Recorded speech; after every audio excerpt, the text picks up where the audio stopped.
नमस्कार मित्रांनो, कसे आहात सगळे? आहेत तुम्ही सगळे मस्त असणार। माझ्या चॅनल वरती मी तुम्हा सर्वांचे स्वागत करत आहे। परमा एकादशी कधी आणि महत्त्व काय? वाचा, या दिवशी काय करावे आणि काय करू नये। अधिक मासातील एकादशीच्या दिवशी काही शुभ योग तयार होत आहे। अशा एकादशीची तिथी भगवान विष्णूंना अतिशय प्रिय आहे आणि अधिक मास देखील विष्णूंना समर्पित आहे।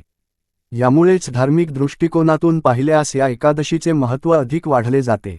धार्मिक मान्यतेनुसार भक्तांनी या दिवशी केलेली पूजा किंवा व्रताचे पुण्य अधिक वाढले जाते। हे व्रत केल्याने व्यक्ती सर्व संकटातून मुक्त होत भगवान विष्णूंसह श्री महालक्ष्मी यांचे आशीर्वाद मिळतात।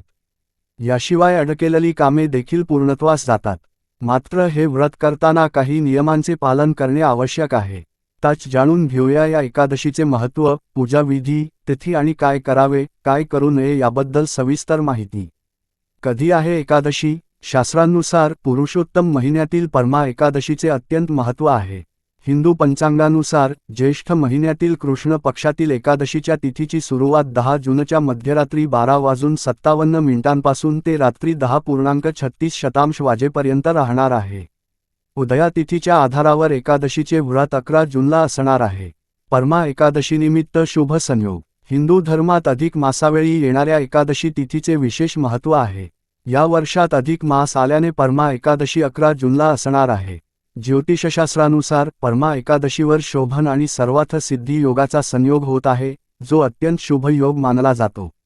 एकादशीवेळी काय करावे? पुण्यफल वाढवण्यासाठी या दिवशी सर्व इच्छा आणि सिद्धी देणारे भगवान विष्णू यांची पूजा ईशान्य दिशेला किंवा पूर्व उत्तर दिशेला तोंड करून करावी।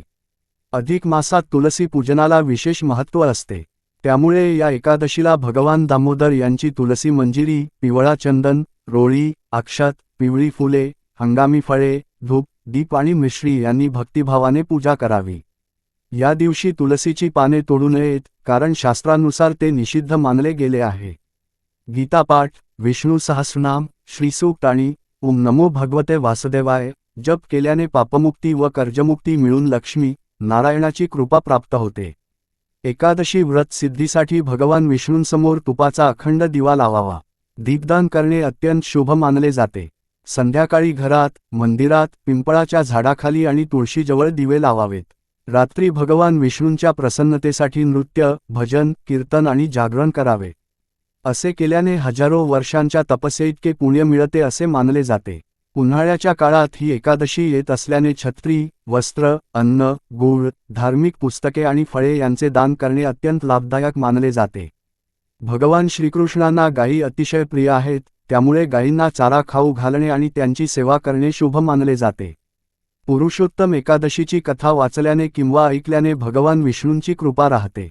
द्वादशीच्या दिवशी सूर्योदयानंतर ब्राह्मणांना भोजन व दक्षिणा देऊन नंतर अन्न व पाणी ग्रहण करावे। एकादशीला काय करू नये? लसूण, कांदा, मांस, मासे, अंडी यांसारखे तामसिक पदार्थ खाऊ नयेत। दिवसा झोप घेणे टाळावे। कोणाचाही अपमान किंवा वाईट वर्तन करू नये। या दिवशी तांदूळ खाणे निषिद्ध आहे। व्रत करत नसाल तरीही तांदूळ खाणे टाळावे, कारण धार्मिक मान्यतेनुसार तांदूळ हे जीवस्वरूप मानले जाते। एकादशीला सात्विकता टिकवण्यासाठी या नियमांचे पालन करणे आवश्यक मानले जाते।